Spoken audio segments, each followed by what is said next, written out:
Je vais commencer par peut-être partager avec l'audience et surtout les jeunes, on a un public majoritairement jeune aujourd'hui, quelques informations clés du secteur des hydrocarbures en Mauritanie. Je pense qu'il est important de planter les décors et de permettre à cette jeunesse de comprendre un peu l'historique de l'exploration pétrolière en Mauritanie et surtout de comprendre aussi les défis et les enjeux.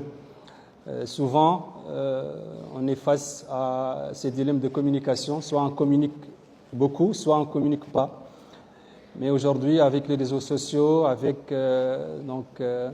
l'accès à l'information, et des fois à une information qui n'est pas très fiable, notre rôle au ministère, le rôle du gouvernement, c'est de partager avec le public et avec la jeunesse donc, ces informations. Donc, on a une quarantaine de minutes, je ne veux pas être long, mais je vais essayer quand même de passer en revue les étapes importantes de l'exploration en Mauritanie. Vous savez, on vient d'être un pays exportateur du gaz. C'est un jalon très important dans notre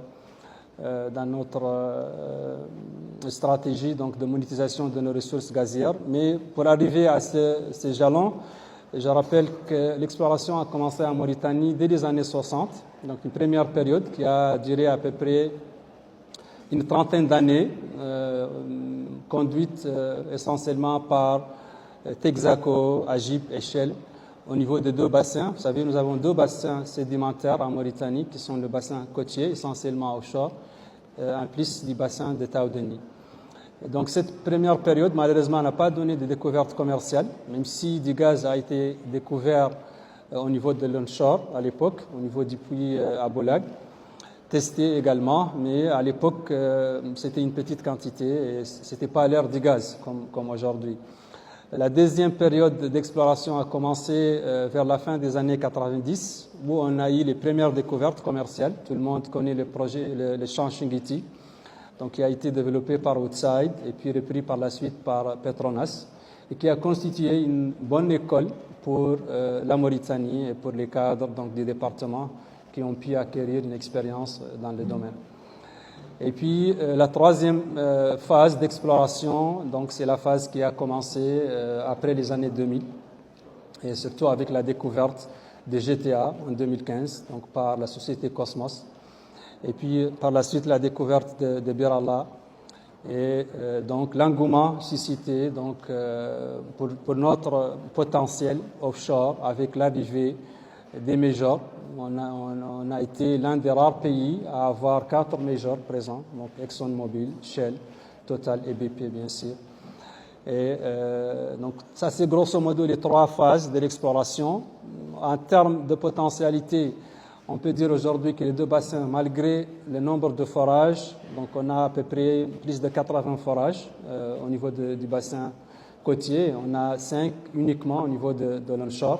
Ça reste encore 2 bassins très peu explorés au vu du nombre de forages. En général, il faut faire 3 forages pour avoir une découverte. Donc si on rapporte ce nombre de forages à la surface totale donc de ces 2 bassins qui font, pour le Taoudeni, il fait plus de 500 000 km², et le bassin côtier, il fait à peu près 180 000 km².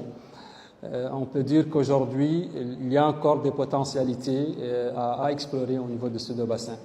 En termes de ressources, on peut dire qu'avec GTA, avec Bir Allah, avec aussi Banda, on va revenir après sur les projets en cours pour parler de Banda un peu plus et de Bir Allah, bien sûr, et de GTA. On peut dire qu'on a à peu près une centaine de trillions de pieds cubes de gaz en termes de ressources gazières, grosso modo.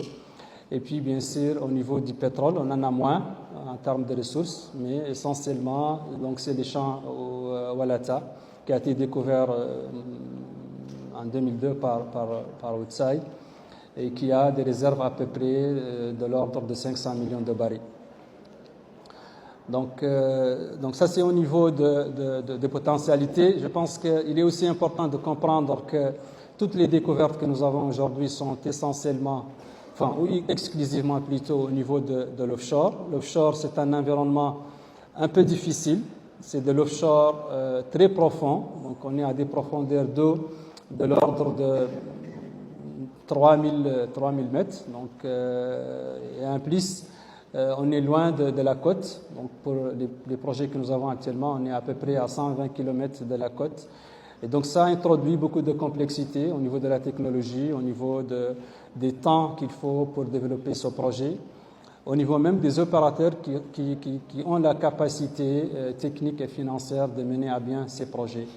Ça va nous permettre, donc, cette introduction par la suite, de comprendre les défis et les enjeux et les opportunités aussi qui s'ouvrent aujourd'hui à notre jeunesse, sur laquelle nous comptons beaucoup pour donc, le développement de ces ressources gazières. Merci.